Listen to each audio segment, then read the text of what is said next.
जय हिंद फ्रेंड्स।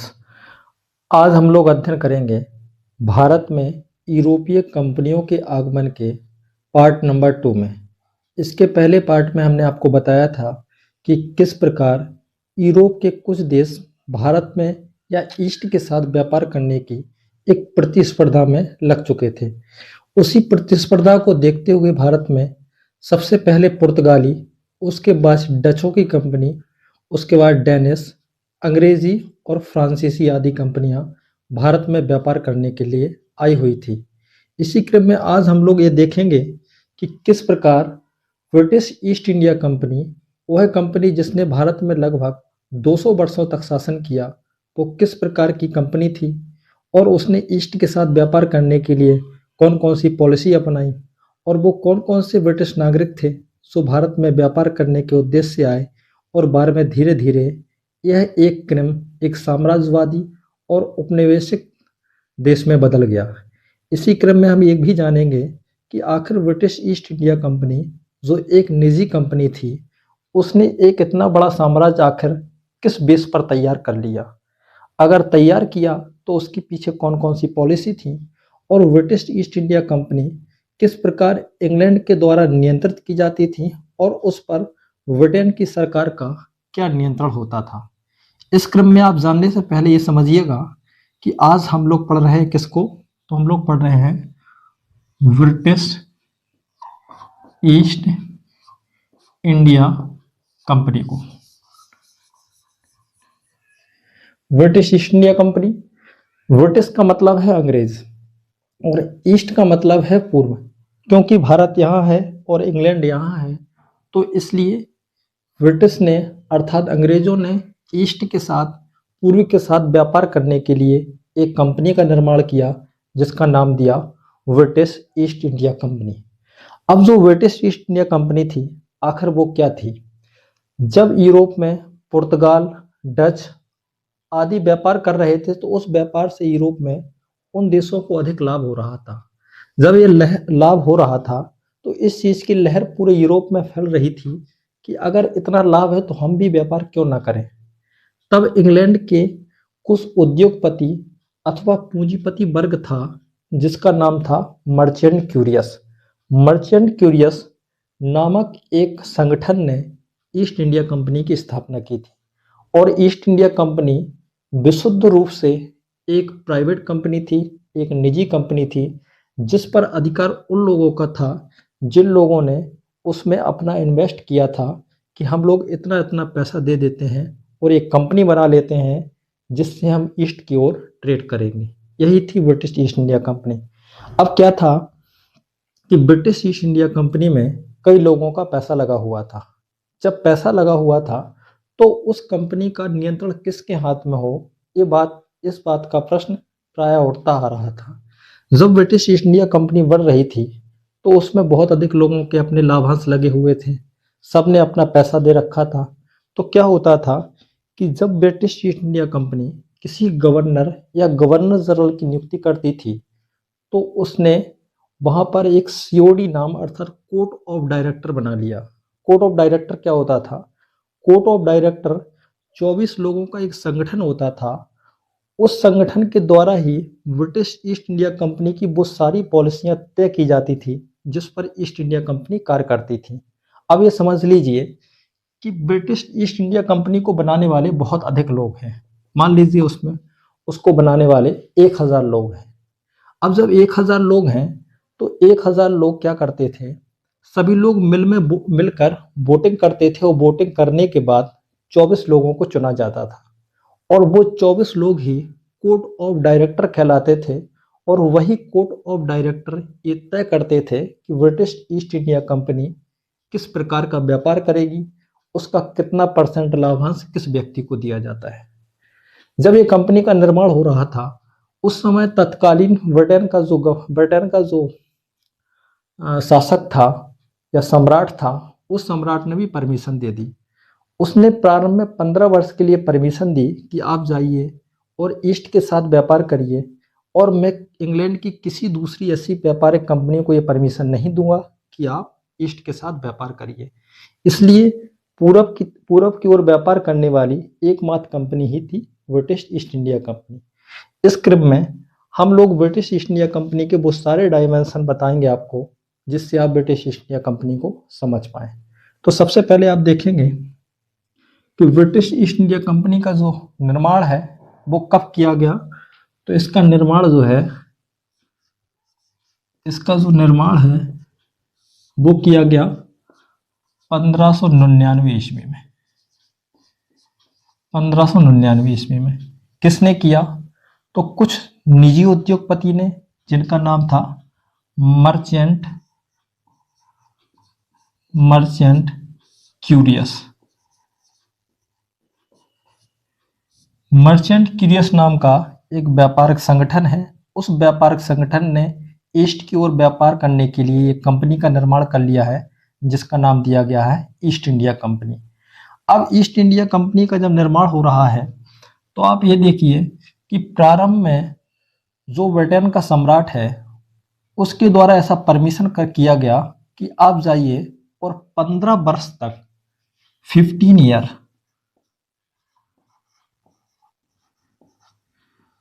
15 वर्ष तक ईस्ट के साथ आपको व्यापार करने का एकाधिकार दिया जाएगा। एकाधिकार का मतलब ये है कि ईस्ट इंडिया कंपनी के अलावा ब्रिटेन की कोई दूसरी ऐसी कंपनी नहीं होगी जो ईस्ट के साथ व्यापार करने के लिए जाएगी।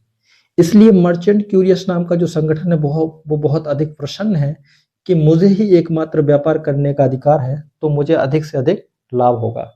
इसी क्रम में इंग्लैंड में अर्थात यूरोप में राजनीतिक स्थितियां बदल गई, और राजनीतिक स्थितियां इस प्रकार बदल गई कि जो प्रारंभ में 15 वर्ष के लिए परमिशन दिया गया था वो 1609 ईस्वी में उसको अनलिमिटेड टाइम के लिए कर दिया गया। अब ये कहा गया कि British east India company unlimited अर्थात जब तक चाहेगी तब तक ईस्ट के साथ व्यापार करेगी और उसका एकाधिकार बना रहा। लेकिन इसी क्रम में होता क्या है कि धीरे धीरे जब ब्रिटिश ईस्ट इंडिया कंपनी के पास बहुत अधिक धन आ जाता है, इतना धन आ जाता है कि तत्कालीन उस समय कुछ लेखक ऐसे हैं जो ब्रिटेन में ये लिखते हैं कि अगर ब्रिटिश ईस्ट इंडिया कंपनी पर नियंत्रण नहीं किया गया तो ब्रिटिश ईस्ट इंडिया कंपनी ही एक दिन संपूर्ण इंग्लैंड पर अपनी सत्ता को काबज कर लेगी। क्यों कर लेगी? क्योंकि ये ईस्ट के साथ व्यापार कर रही है और इसके पास इतना अधिक पैसा है कि इसको किसी प्रकार दबाया नहीं जा सकता है। यहाँ तक कि ब्रिटिश ईस्ट इंडिया कंपनी के निर्माण करने वाले मर्चेंट क्यूरियस नाम का संगठन जो था वो वहाँ के शासक को भी पैसा देता था। उस समय वहाँ के जो संसद होते थे, उस समय जो पार्लियामेंट में जो लोग नियुक्त होते थे, उसमें भी ब्रिटिश ईस्ट इंडिया कंपनी के कई लोग थे जो वहाँ अंदरूनी संसद के प्रक्रिया में भाग भी लेते थे और अपने स्वयं के हितों का संरक्षण भी करते थे। जब 1609 में ये परमिशन कर दिया गया कि आप अनलिमिटेड शासन करिएगा या व्यापार करिएगा, तो समस्याएं बहुत अधिक हुई। धीरे धीरे वहाँ की पॉलिटिक्स बदलती है और होता क्या है, टाइम आता है 1813।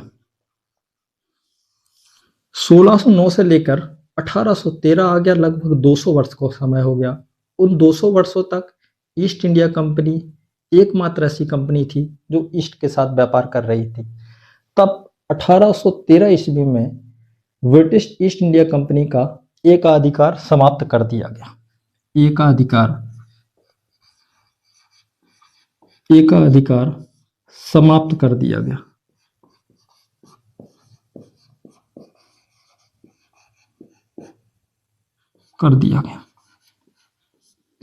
एकाधिकार क्या? व्यापारिक एकाधिकार।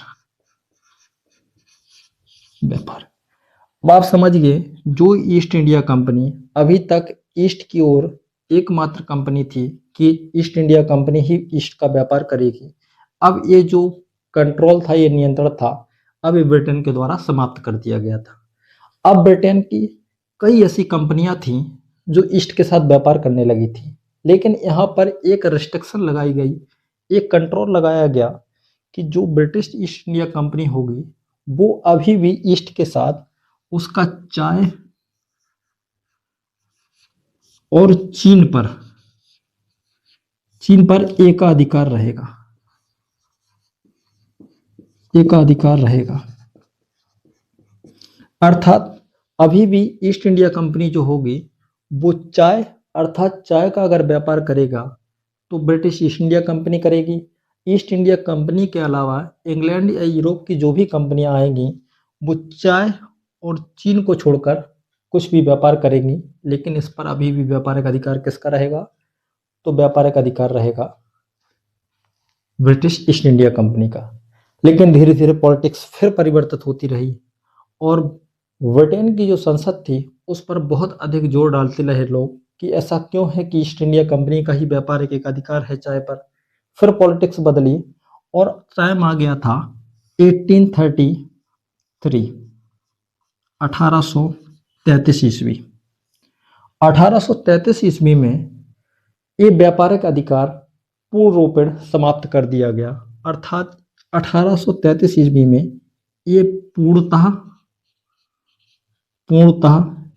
एकाधिकार समाप्त हो गया।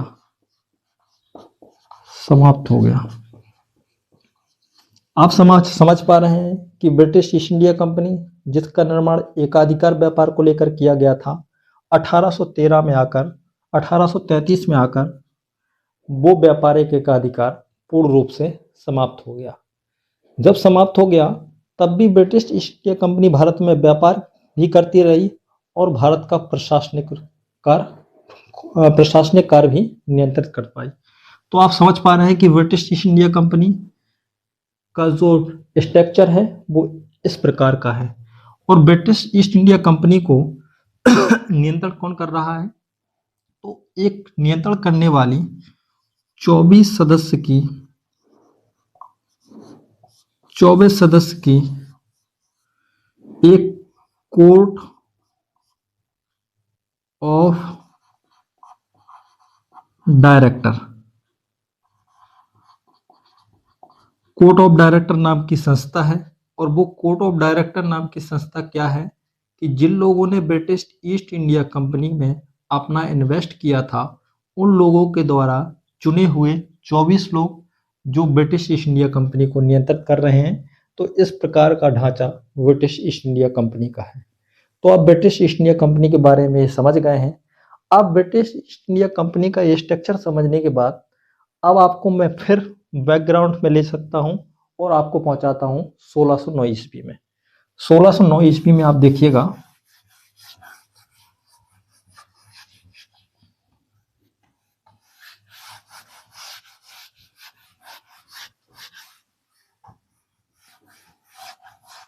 ब्रिटिश ईस्ट इंडिया कंपनी क्या था। जब कंपनी का निर्माण हो रहा था तो धीरे धीरे इंग्लैंड के या ग्रेट ब्रिटेन के ऐसे कुछ नागरिक थे जो भारत में व्यापार करने के लिए आने लगे थे, या उनके द्वारा या आप कहिए कि सम्राट के द्वारा कुछ दूत भेजे जा रहे थे, राजदूत भेजे जा रहे थे, जो उस समय मुगलों से इस प्रकार की बात करना चाहते थे कि आप मुझे भी भारत में व्यापार करने की परमिशन दीजिए। तो आप देखिए ईस्ट इंडिया कंपनी के अंतर्गत हम कौन कौन से टॉपिक पढ़ेंगे, तो उसकी एक हम लिस्ट बना लेते हैं।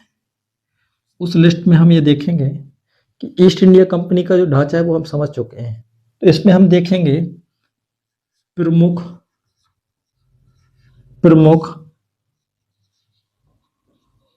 अंग्रेज जो भारत आए। एक टॉपिक में हम ये पढ़ेंगे 2-3 व्यक्ति हैं जिनका नाम आपको जानना होगा। दूसरे टॉपिक में हम पढ़ेंगे इसमें भारत में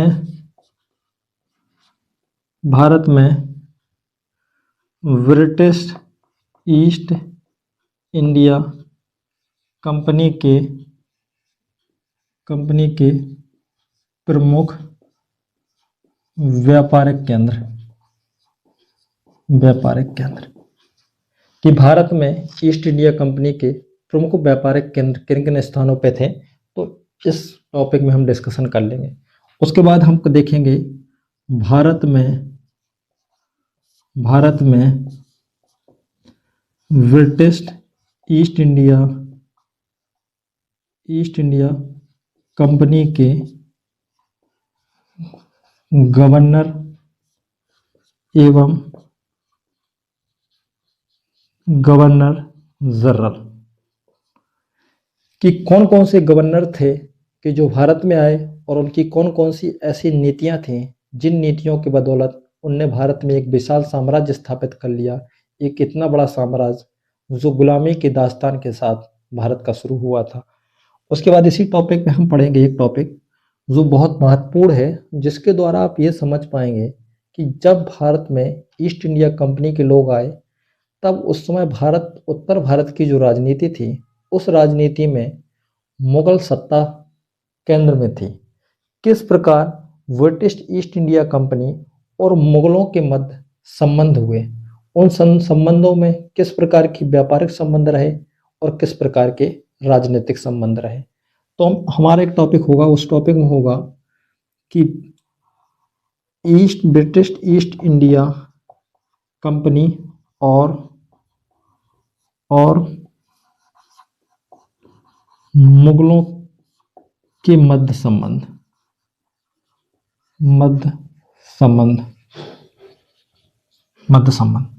इस पूरे टॉपिक में हम इन बात पर चर्चा करेंगे। तो सबसे पहले भारत में आने वाले प्रमुख अंग्रेजी राजदूत या भारत आने वाले प्रमुख इंग्लिश पीपल। तो देखेंगे इसमें हम भारत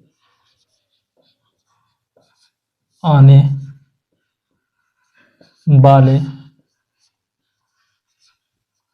प्रमुख अंग्रेजी व्यक्ति।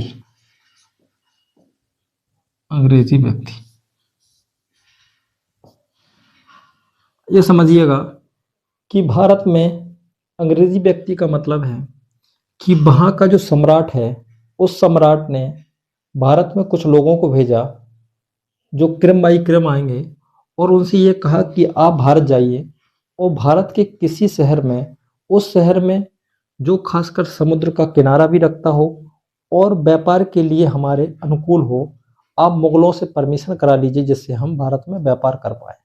लेकिन आप ये समझिए कि जब भारत में ब्रिटिश ईस्ट इंडिया कंपनी के लोग आ रहे हैं, उस समय मुगलों के दरबार में अगर कोई सबसे बड़ी शक्ति है तो वो शक्ति है पुर्तगाली, क्योंकि उस समय पुर्तगाली और मुगलों के संबंध कुछ बेहतर भी हैं और मुगल जो हैं वो पुर्तगाली की नौसेना से कहीं ना कहीं डरते भी हैं कि ऐसा ना हो कि ये मेरे समुद्री व्यापार में किसी प्रकार का व्यवधान उत्पन्न कर दें।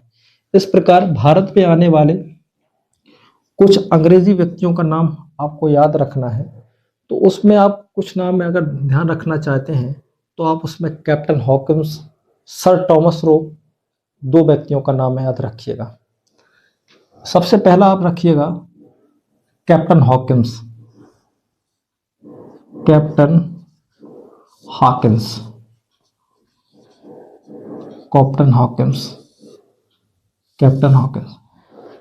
हॉकिंस ब्रिटेन के सम्राट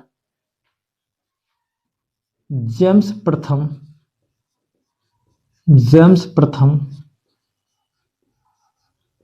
प्रथम के द्वारा भेजा गया था। जेम्स प्रथम कौन है? जेम्स प्रथम उस समय इंग्लैंड का सम्राट है और उस इंग्लैंड के सम्राट ने कहा कि आप जाइए और मेरा फरमान लेकर जाइए कि आप ईस्ट के साथ व्यापार करना चाहते हैं। ये हमारे सम्राट का आदेश है, जेम्स प्रथम ने। हम क्या देख रहे हैं? Captain Hawkins. Captain Hawkins Bharat में कब आ रहा है? तो कैप्टन हॉकिंस भारत में आ रहा है 1608-9 ईस्वी के आसपास। उस समय जब ये भारत में आ रहा है तो उस समय मुगल शासक कौन है? तो मुगल शासक है जहांगीर। मुगल शासक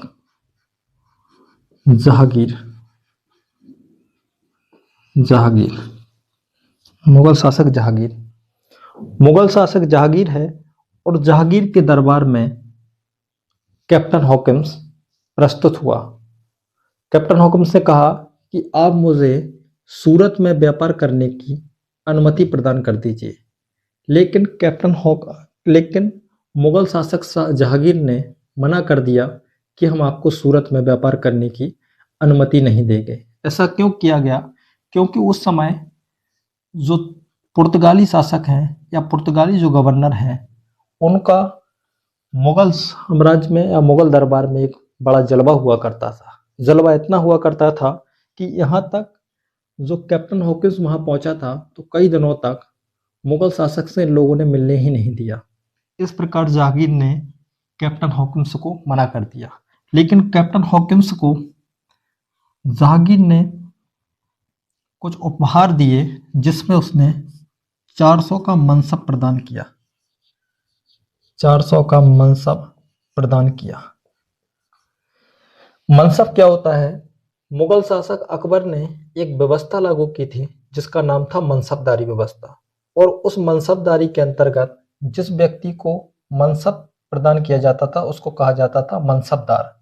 मनसबदार को आप सामान्यतः ये समझिए कि मनसबदारी का मतलब ये था कि जैसे आज वर्तमान में ABCD ग्रेड की जो नौकरी होती हैं, उसी प्रकार मनसब का भी होता था कि किसी का मनसब 4000 का है, किसी का 6000 का है या किसी का 2000 का है। तो ABCD ग्रेड टाइप के ऑफिसर्स हुआ करते थे। तो 400 का मनसब प्रदान किया। चूंकि जो कैप्टन हॉकिंस था वो तुर्की और अरबी भाषा के साथ साथ इंग्लिश का भी, क्योंकि इंग्लिश उनकी मातृभाषा ही है, अच्छा ज्ञाता था। और अच्छा ज्ञाता होने के नाते मुगल शासक जहांगीर ने इसको बड़ा सम्मान दिया और इसको एक उपाधि से नवाजा जिसका नाम था English Khan. English Khan, English Khan, English Khan के नाम से इसको एक उपाधि दी कि आप इतने योग्य हैं, आपके पास इंग्लिश बोलने के साथ साथ अरबी और तुर्की भाषा का भी ज्ञान है। लेकिन अंततः इस व्यक्ति को भारत में कंपनी खोलने का परमिशन नहीं मिला। जब भारत में कंपनी खोलने का परमिशन नहीं मिला तो ये 1611 ईस्वी में भारत से चला गया। 1611 ईस्वी में ये व्यक्ति भारत से चला गया। उस समय आप देखिए कि भारत में एक छोटे से युद्ध ने पूरी स्थिति ही बदल दी। समय था 1612 ईस्वी का। 1612 ईस्वी का एक छोटा सा युद्ध होता है जिस युद्ध का नाम है स्वाली की लड़ाई।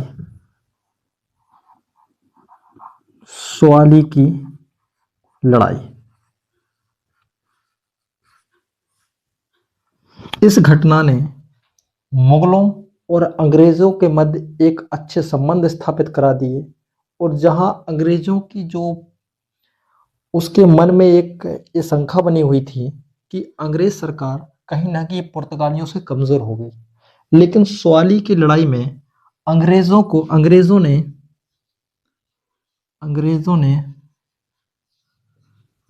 ने पुर्तगालियों को हरा दिया। पुर्तगालियों को हरा दिया। जब अंग्रेजों ने पुर्तगालियों को हरा दिया तो जो मुगल शासक था उसके माइंड में ऐसा ख्याल आया कि पुर्तगाली शासक भी कहीं ना कहीं, पुर्तगाली शासकों से कहीं ना कहीं अंग्रेज ज़्यादा ताकतवर है। इसलिए बाद में उनको परमिशन भी मिल जाता है। इसके बाद आप एक व्यक्ति का नाम और रखिए याद, जिसका नाम है sir Thomas Roe. Sir Thomas Roe. Sir Thomas Roe.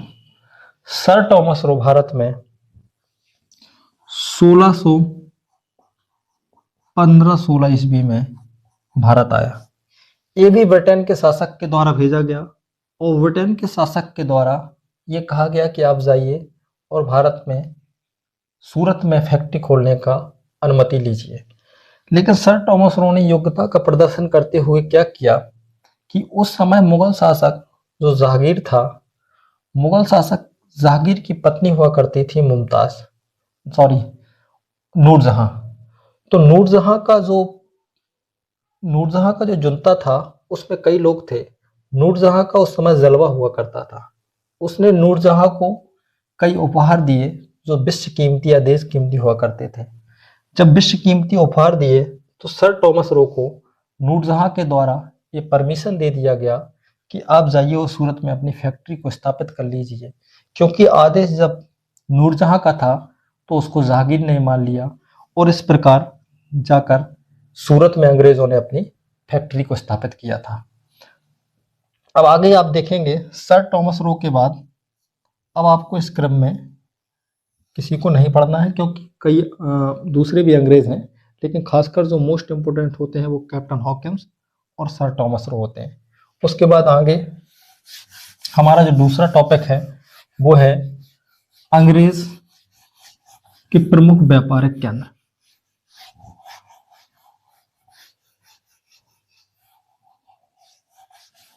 हम दूसरे टॉपिक में पढ़ेंगे कि ब्रिटिश ईस्ट इंडिया कंपनी के भारत में प्रमुख व्यापारिक केंद्र। व्यापारिक केंद्र क्या होते हैं? वो बिजनेस सेंटर, वो ट्रेड सेंटर जहां पर ब्रिटिश ईस्ट इंडिया कंपनी वहां पर बहुत सारा माल कलेक्ट कर लेती है आसपास के बाजारों से, और वहां कलेक्ट करने के बाद धीरे धीरे वो भारत से एक्सपोर्ट कर दिए जाते हैं। इसलिए प्रमुख व्यापारिक केंद्र क्यों महत्वपूर्ण है? क्योंकि सामान्यतः कई एग्जामों में ये क्वेश्चन आते हैं कि निम्न में से कौन सा व्यापारिक केंद्र किस कंपनी का था, या सबसे पहले ब्रिटिश ईस्ट इंडिया कंपनी ने भारत के किस शहर में अपना व्यापारिक केंद्र खोला। सूरत में व्यापारिक केंद्र कब खोला गया, मसूलीपट्टनम में कब खोला गया, या ईस्ट में सबसे पहले व्यापारिक केंद्र कब खोला गया, अहमदाबाद में कब खोला गया, बालासोर में कब खोला गया, हुबली में कब खोला गया। तो इस क्रम में हम पढ़ेंगे भारत में ब्रिटिश ईस्ट इंडिया कंपनी के प्रमुख व्यापारिक केंद्र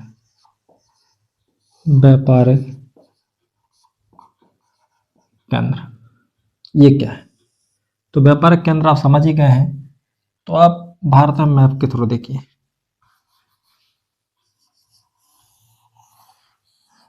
ये मान लीजिए भारत का मैप है। चूंकि ब्रिटिश ईस्ट इंडिया कंपनी सबसे पहले व्यापारिक केंद्र कहाँ स्थापित करना चाह रही थी, तो सबसे पहले व्यापारिक केंद्र वह सूरत में खुलना चाहते थे। लेकिन सूरत में सामान्यतः उन लोगों को व्यापारिक केंद्र खोलने का अनुमति जब नहीं मिली, तो ब्रिटिश ईस्ट इंडिया कंपनी के लोगों ने सबसे पहली भारत में अस्थायी फैक्ट्री मसूलीपट्टनम में खोल ली। मसूलीपट्टनम, ये टाइम था 1611 ईस्वी। 1611 ईस्वी में ब्रिटिश ईस्ट इंडिया कंपनी ने पहली व्यापारिक खोटी कहाँ खोल ली? तो पहली व्यापारिक खोटी खोल ली उन लोगों ने मसूलीपट्टनम में। वहीं दूसरी फैक्ट्री को लोग 1613 ईस्वी में कहाँ खोलते हैं? सूरत में, जो अंग्रेजों की पहली स्थायी कोठी है। स्थायी कोठी। आप ये ध्यान रखिए कि कोठी का मतलब होता है व्यापारिक केंद्र। जब वो लोग जिस स्थान पर व्यापार करते थे वहां एक बड़ा सेंटर बना लेते थे जहां उनके रहने के लिए जगह भी होती थी, वहां से वो व्यापार करते थे। उनकी सुरक्षा के लिए कुछ चौकीदार होते थे या जो भी व्यवस्था होती थी उसको कोठी कहते थे। इस प्रकार पहला मसूलीपट्टनम में, दूसरी सूरत में। और ये क्वेश्चन आता है कि ईस्ट में पूर्व की ओर पहली व्यापारिक कोठी उन लोगों ने कहाँ खोली? तो यहाँ दो शहर थे जो थे कहाँ? उड़ीसा में। ईस्ट में उन लोगों ने उड़ीसा में सबसे पहले व्यापारिक केंद्र खोला, तो वो समय था 1633 ईस्वी। यहाँ उन्होंने खोली हरिहरपुर और बालासोर।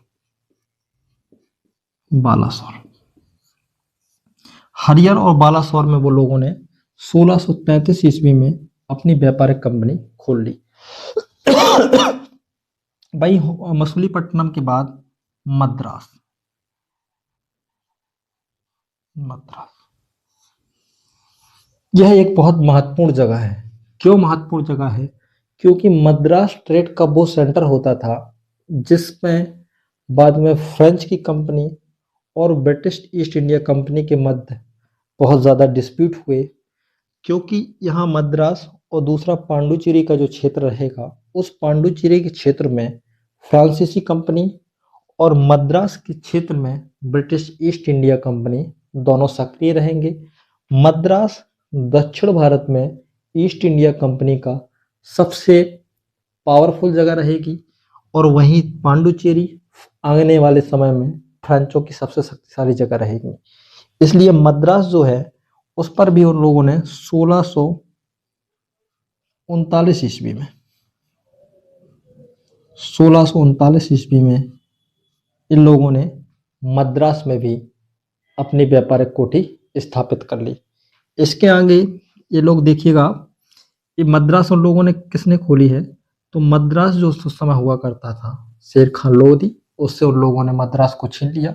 सॉरी, मद्रास को उन लोगों ने एक चंद्रगिरी के राजा हुआ करते थे दाम्रपल्ली वेंकटमणि, दामपल्ली वेंकटमणि से मद्रास छीन ली और मद्रास छीनने के बाद वहां पर उन लोगों ने एक बड़े किले का निर्माण किया जिसका नाम था Saint Fort George, Saint George, Saint George नाम का एक बड़ा किला बनाया। इस किला की जो स्थिति होगी वो आने वाले क्लास में हम आपको बताएंगे किस प्रकार लोगों ने सेंट जॉर्ज किला को बनाकर मद्रास में एक शक्तिशाली सेंटर की स्थापना कर ली। वहीं हम यहाँ पर जाते हैं बंगाल और बिहार उड़ीसा के क्षेत्र में, या उस समय इस समय के बांग्लादेश के क्षेत्र में, तो यहाँ उनका एक बड़ा क्षेत्र हुआ करता जिसका नाम था हुबली। हुबली में लोगों ने 1651 ईस्वी में व्यापारिक कोठी खोल ली और यहाँ से वो व्यापार करने लगे। अब आप देखिएगा कि जो व्यापार उन लोगों ने सूरत से स्टार्ट किया था वो व्यापार भारत के विभिन्न शहरों में फैल गया। यहाँ भी आप देखिए अहमदाबाद, भड़ोच, आगरा आदि क्षेत्रों में ब्रिटिश ईस्ट इंडिया कंपनी का व्यापार फैल चुका था। और धीरे धीरे जो आप व्यापार के बिंदु देख पा रहे हैं, एक समय ऐसा आएगा जो संपूर्ण भारत का क्षेत्र लगभग यहाँ तक अंग्रेजों के हाथों में चला जाएगा। तो आप देख पा रहे हैं कि व्यापार का उनका केंद्र इतना बड़ा होता जा रहा है, वो इतने बड़े व्यापारिक केंद्र में वो धीरे धीरे व्यापार करते जा रहे हैं। इस प्रकार इस टॉपिक में आपने देखा कि उनके प्रमुख व्यापारिक केंद्र कौन कौन से थे। इसके बाद हमारा जो नेक्स्ट टॉपिक है उस नेक्स्ट टॉपिक्स में है कि भारत में अंग्रेजों अर्थात ब्रिटिश ईस्ट इंडिया कंपनी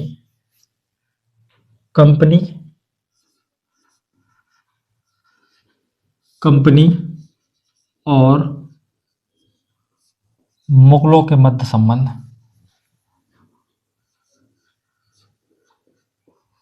और मुगलों के मध्य संबंध।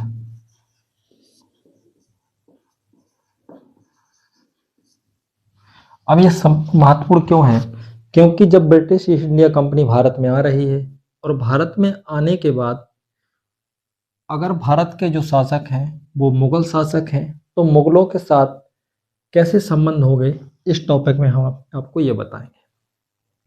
और इस टॉपिक में हम स्टार्ट करेंगे तो सबसे पहला मुगल शासक कौन होगा?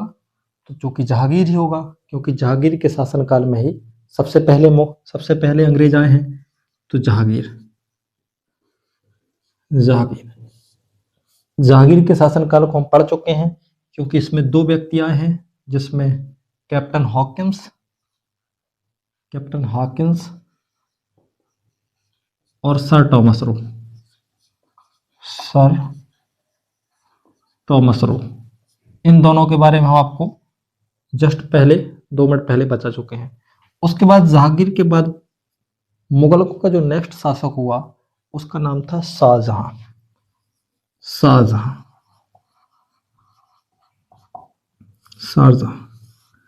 शाहजहां का शासन अंग्रेजों के लिए एक बेहतर अपॉर्चुनिटी लेकर आया, एक अच्छा अवसर लेकर आया, जिस अवसर का उन लोगों ने पूर्ण लाभ उठाया। इसी के शासनकाल में आप 2-3 घटनाएं घटित हुई, जिन घटनाओं को आप देखिएगा। जहांगीर के शासनकाल में ही, शाहजहां के शासनकाल में ही वो ईस्ट की ओर बढ़ गए और उड़ीसा में उन लोगों ने बालासोर में अपना एक बड़ा ट्रेड सेंटर स्थापित कर लिया था। इसी के शासनकाल में एक क्षेत्र है गोलकुंडा। गोलकुंडा गोलकुंडा समय था 1632 ईस्वी। गोलकुंडा अगर आप भारत के मैप में देखेंगे तो दक्कन का जो नीचे का क्षेत्र है वो गोलकुंडा का क्षेत्र है। उस गोलकुंडा के क्षेत्र में ईस्ट इंडिया कंपनी के लोगों को मुक्त व्यापार करने का एक फरमान मिल गया। वहां के शासक के द्वारा इन लोगों को फ्री में ट्रेड करने का अधिकार दे दिया गया, इसलिए इसको गोल्डन फरमान के नाम से जाना जाता है। गोल्डन फरमान, गोल्डन फरमान 1632 में उन लोगों को गोल्डन फरमान मिल गया। वो गोल्डन फरमान मिलने के बाद ये लोग दक्षिण में ज़्यादा सक्रिय हो गए, क्योंकि धीरे धीरे मद्रास भी एक बड़ा सेंटर बनता जा रहा था, इसलिए शाहजहां का शासनकाल इनके लिए कुछ ठीक था। उसके बाद नेक्स्ट शासक हुआ औरंगजेब। औरंगजेब औरंगजेब का शासनकाल अंग्रेजों के लिए एक अच्छा शासनकाल नहीं रहा, क्योंकि औरंगजेब क्योंकि एक धार्मिक प्रवृत्ति का, एक कट्टर इस्लाम को फॉलो करने वाला एक शासक था, और उसने ईस्ट इंडिया कंपनी के ऐसे बहुत सारे कारनामे सुन रखे थे जिससे वो वहाँ के स्थानीय लोगों को, चाहे वो हुगली का सेंटर हो, चाहे वो बालासोर का हो, चाहे वो हरिहरपुर का हो, वहाँ पर वहाँ के जो स्थानीय लोग हो रहे थे उन लोगों को धीरे धीरे वो लोग ईसाई बनाने के लिए प्रेरित कर रहे थे। इसलिए औरंगजेब ने 1680 ईस्वी में 1680 ईस्वी में कंपनी पर जजिया लगा दिया। जजिया कर लगा दिया। जजिया कर क्या होता है? जजिया कर शरीयत के अनुसार एक वो टैक्स होता है जो इस्लामिक राज्य में गैर इस्लाम लोगों को देना होता है, जिससे वो अपने धर्म या दूसरी चीज़ों की सुरक्षा कर पाए। सामान्यतः मतलब आप ये समझिए, जजिया का मतलब ये होता है जो गैर मुसलमानों से लिया जाने वाला एक धार्मिक कर होता है। 1680 ईस्वी में जजिया कर लगा दिया। जजिया कर लगाने के पहले भी ब्रिटिश ईस्ट इंडिया कंपनी ने धीरे धीरे अपना वो रूप दिखाना आरंभ कर दिया था, जिससे वो एक साम्राज्यवादी या उपनिवेशिक देश होने का दावा करने लगा था। उसने मुगल शासकों के फरमानों का या उनके आदेशों का अवहेलना करना आरंभ कर दिया था, और धीरे धीरे वो अपने आप को एक भारत का शासक समझने लगे थे। यहाँ तक कि कई दौर ऐसे भी आ चुके थे कि उन्होंने मुगलों का विरोध भी करना स्टार्ट कर दिया था, और विरोध तो साथ साथ वो छोटे छोटे क्षेत्रों में विद्रोह भी कर देते थे और मुगलों की तो एकदम अवहेलना ही करने लगे थे। इस प्रकार जब ऐसी स्थिति हुई तो टाइम था 1686 का, 1686 ईस्वी का, जब औरंगजेब ने अंग्रेजों के खिलाफ एक कड़ी चुनौती दी और अंग्रेजों के ऊपर आक्रमण कर दिया। जब 1686 में आक्रमण किया तो अंग्रेज भारत से या पश्चिम बंगाल के क्षेत्र से भाग गए। भागने के बाद कुछ वर्षों के बाद वो फिर वापस आए और उन्होंने औरंगजेब के सामने गलती मनाई और ये कहा कि आने वाले समय में हम आपको ये वादा करते हैं कि मुगलों के द्वारा दिए गए हर आदेश का हम पालन करेंगे, आप मुझे भारत में व्यापार करने का अधिकार दीजिए। क्योंकि अंग्रेजों ने ये समझ रखा था कि मुगल कहीं ना कहीं बहुत कमज़ोर हो गए हैं और वो ब्रिटिश ईस्ट इंडिया कंपनी से जीत नहीं सकते हैं। लेकिन जो भी हो, अभी भी मुगल सल्तनत बहुत मजबूत थी। वो मजबूत इतनी थी कि वो अभी भी अंग्रेजों को भारत से निकालने में सक्षम थी। खासकर मुगलों की जो नौसैनिक शक्ति थी वो यद्यपि अभी भी अंग्रेजों से कमज़ोर थी, लेकिन स्थल पर अभी भी मुगल इतने मजबूत थे जो ब्रिटिश ईस्ट इंडिया कंपनी को बहुत आसानी से धूल चटा सकते थे। यही हुआ, अंततः औरंगजेब ने इनको भगा भी दिया। कुछ वर्षों के बाद ये फिर आए, इन लोगों ने गलती मनाई और कुछ हर्जाना दिया। हर्जाना देने के बाद औरंगजेब ने मान लिया कि आप फिर से हमारे क्षेत्र में ट्रेड करने लगिए। क्योंकि कार्ड ये था कि अगर मान लेते हैं कि औरंगज़ेब परमिशन नहीं भी देता, अगर औरंगज़ेब परमिशन नहीं देता तो उसका परिणाम भी दूरगामी हो सकता था, क्योंकि स्थल पर तो मुगल शासक बहुत मजबूत हैं, लेकिन उनको भी ट्रेड करना है समुद्री मार्ग में, तो नौसैनिक शक्ति जो है वो अंग्रेजों की बहुत मजबूत है, तो वो कहीं ना कहीं तो व्यवधान कर ही देते हैं। इस प्रकार फिर टाइम आ गया था 1691। 1691 एक बहुत महत्वपूर्ण समय है। 1691 क्यों महत्वपूर्ण समय है? क्योंकि 1691 ईस्वी में ईस्ट इंडिया कंपनी को बंगाल के क्षेत्र में एक स्थान है जिसका नाम था उस समय सुतानाती, सुतानाती, उसमें व्यापार करने का अधिकार मिल गया। व्यापार करने का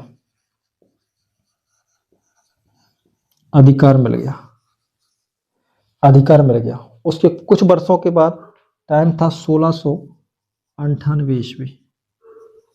1698 भारत में मुगलों और अंग्रेजों के मध्य एक ऐसी लाइन के रूप में काम करता है जिसने बाद में मुगलों को बैकफुट पर ला दिया, क्योंकि 1707 में अर्थात 1707 ईस्वी में औरंगजेब की मृत्यु हो जाती है, और औरंगजेब की मृत्यु हो जाने के बाद जहां एक ओर मराठाओं की शक्ति बढ़ जाती है और दूसरी ओर अंग्रेजों की शक्ति भी बढ़ जाती है, और मुगल सल्तनत धीरे धीरे पतन की ओर बढ़ जाती है, और धीरे धीरे 1761 का समय ऐसा आता है कि जब मराठा भी थर्ड बैटल ऑफ पानीपत में पराजित हो जाते हैं, तब भारत में एक शक्ति बचती है जिसका नाम है ब्रिटिश ईस्ट इंडिया कंपनी। अब आप देखिएगा 1698 क्यों महत्वपूर्ण है, क्योंकि 1698 ईस्वी में ब्रिटिश ईस्ट इंडिया कंपनी को सुतानाती, गोविंदपुर, गोविंदपुरी और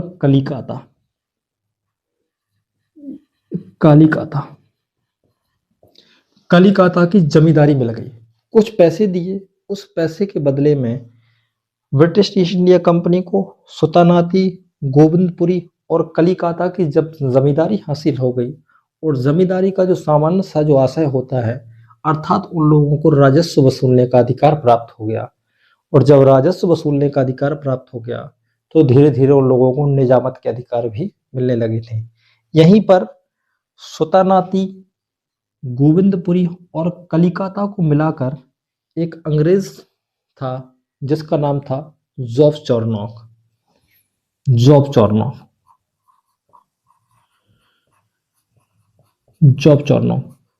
चॉर्नोक ने ही सुतानाती, गोविंदपुरी और कलिकाता तीनों को मिलाकर एक शहर की नींव डाली जो वर्तमान में कोलकाता के नाम से जाना जाता है।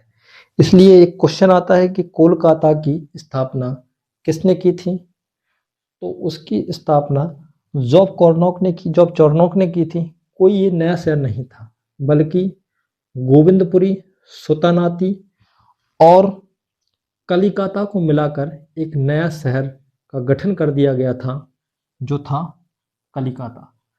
इस प्रकार आप देखते पा रहे हैं कि 1698 ईस्वी में इतना परिवर्तन होता जा रहा है।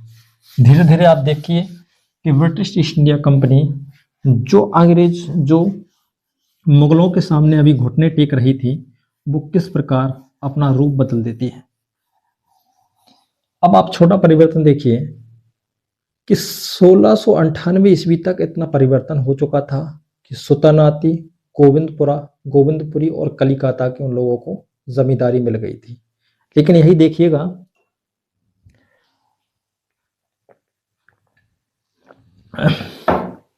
देखिएगा कि 1707 ईस्वी में औरंगजेब की मृत्यु हो गई। जब तक औरंगजेब की मृत्यु हुई थी उस समय तक तो मुगल शासन काफी मजबूत था, लेकिन औरंगजेब की मृत्यु हो जाने के बाद मुगलों के सत्ता में भी कई प्रकार के प्रतिरोध होने लगे थे। उसकी आंतरिक कलह और बाहरी कलह कई जिम्मेदार हो गए थे। अभी तक जो मुगल सल्तनत थी वो सर्वाइवल ऑफ द फिटेस्ट के रूल पर चल रही थी, लेकिन औरंगजेब की मृत्यु हो जाने के बाद वही मुगल सल्तनत जो सर्वाइवल ऑफ द फिटेस्ट के नाम पर चल रही थी, अब वो सर्वाइवल ऑफ द वीकेस्ट के नाम से चल रही थी, क्योंकि अब उस व्यक्ति को मुगल शासक बनाया जाता था जो अत्यधिक अयोग्य, कमजोर या एक कठपुतली मात्र होता था। अब जो वास्तविक शासन हो गया था वो या तो वजीर का हो गया था या उस मंत्री का हो गया था जिसके पास सबसे ज्यादा शक्ति होती थी। इसलिए अब मुगलों में उन लोगों को शासक बनाया जाता था जो अत्यधिक कमजोर होते थे, जिनकी योग्यता नाम मात्र की होती थी।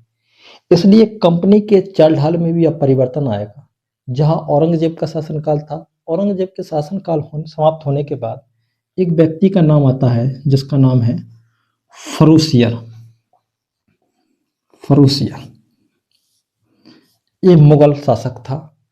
फरुशियर के शासनकाल में समय था लगभग 1616 ईस्वी। 1616 ईस्वी में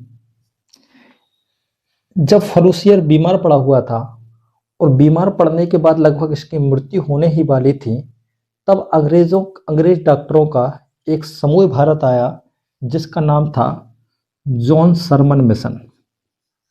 जॉन सरमन मिशन।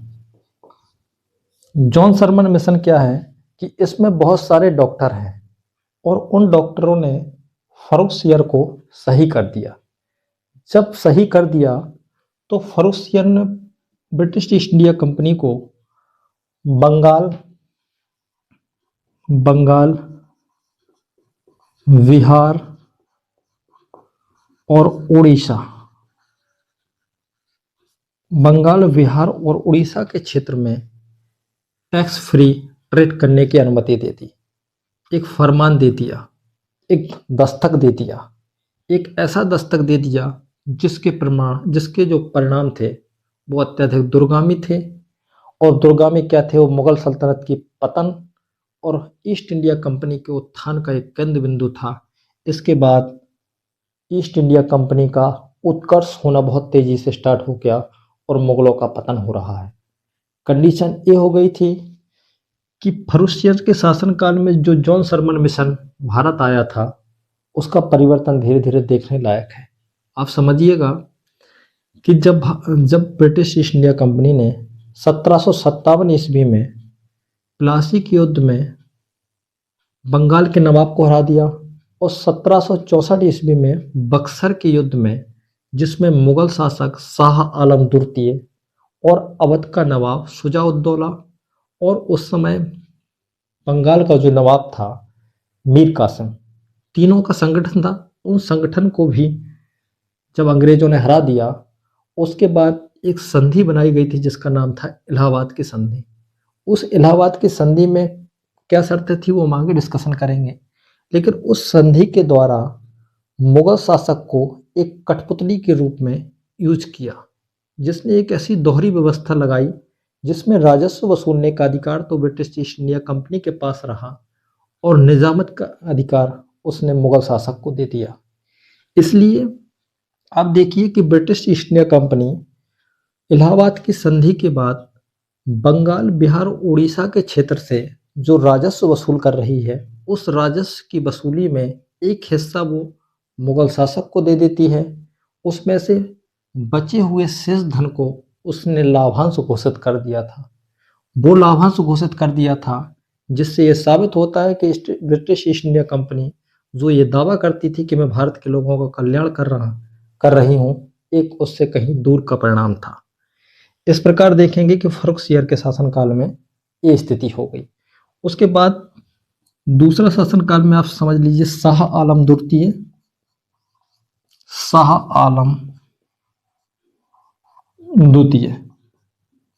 आलम द्वितीय के बारे में आपको बता ही दिया हूं कि इन्होंने बक्सर युद्ध में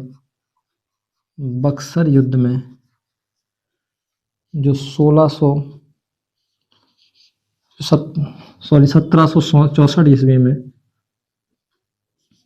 1764 ईस्वी में हुआ था, उस युद्ध में मुगल शासक अंततः पराजित हो गया। अब आप देखिए कि 1764 और वही इसके लगभग 60 से 65 साल पहले जो शासक हुआ करता था औरंगजेब, वो इतनी मजबूत स्थिति में था और 60 से 70 साल की स्थिति ये हो चुकी थी। बक्सर के युद्ध में हार गया। उसके बाद इसने एक इलाहाबाद की संधि की। इलाहाबाद की संधि में मुगल शासक जो पहले भारत का राजा हुआ करता था, अब वो अंग्रेजों का पेंशन करता बन गया था।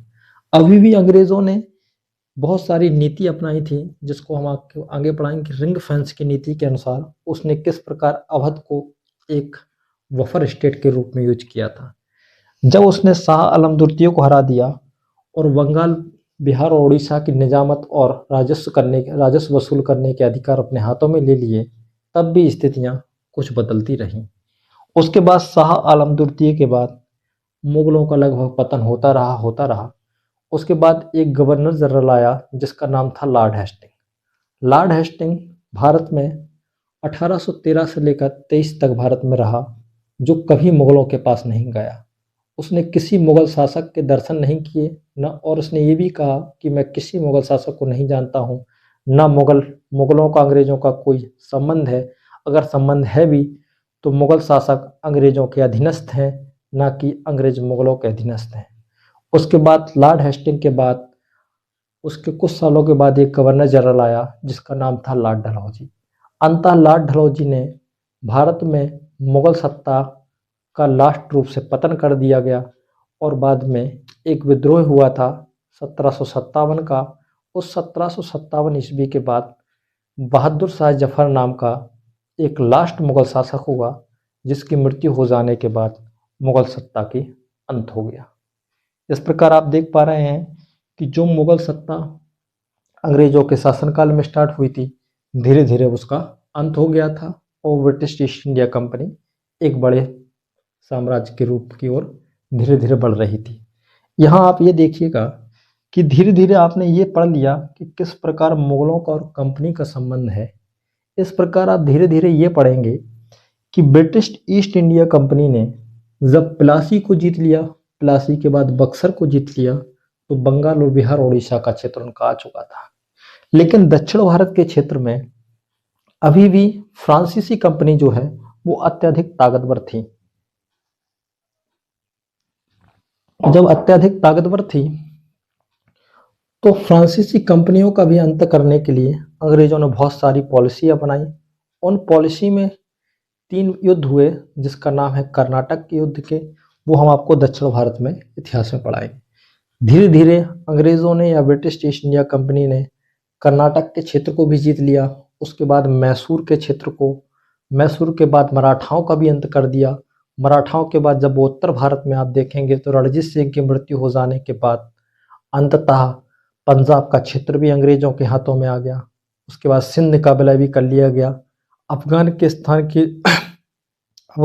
के लिए उनकी क्या पॉलिसी थी, अफगानिस्तान को भी उन लोगों ने कुछ समय के लिए जीता। नेपाल का भी विलय कर लिया गया। नेपाल का विलय नहीं किया गया, लेकिन एक संधि के थ्रू उसमें भी अपना उन्होंने ब्रिटिश रेजिडेंट नियुक्त कर दिया। अब जब हम भारत की विजय आपको पढ़ाएंगे, नेक्स्ट टॉपिक हम जब पढ़ाएंगे अंग्रेजों का, तो उसमें हम आपको बताएंगे कि ब्रिटिश ईस्ट इंडिया कंपनी ने वो कौन कौन सी पॉलिसी अपनाई थी जिससे वो भारत को विजय कर पाए थे।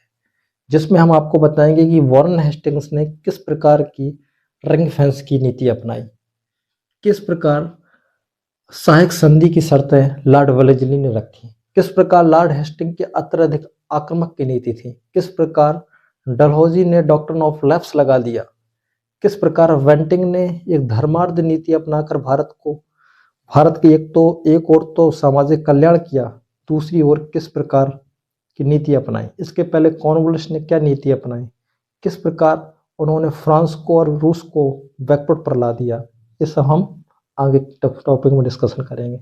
इस प्रकार आप देख पा रहे हैं कि मुगलों का संबंध और अंग्रेजों का संबंध किस प्रकार का संबंध है। इसी टॉपिक में मैंने आपको बताया था कि इस टॉपिक में हम आपको पढ़ाएंगे कि ब्रिटिश ईस्ट इंडिया कंपनी के प्रमुख गवर्नर, तो उस गवर्नर को हम लास्ट क्लास में पढ़ाएंगे, क्योंकि उस गवर्नर जनरल का समय और उनके द्वारा किए गए प्रमुख कार्य आप क्लास के दौरान डिस्कशन कर लेंगे। उसके बाद आपके लिए बहुत ईजी हो जाएगा।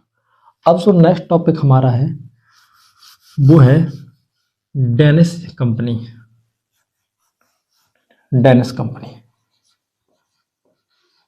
डेनिश कंपनी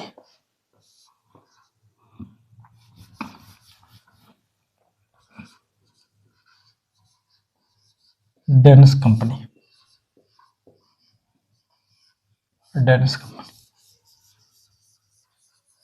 डेनिश कंपनी के बारे में बहुत अधिक नहीं पढ़ना है। डेनिश कंपनी के बारे में सिर्फ 2 से 3 जानकारी रखना है। सबसे पहले ये किस देश की कंपनी है?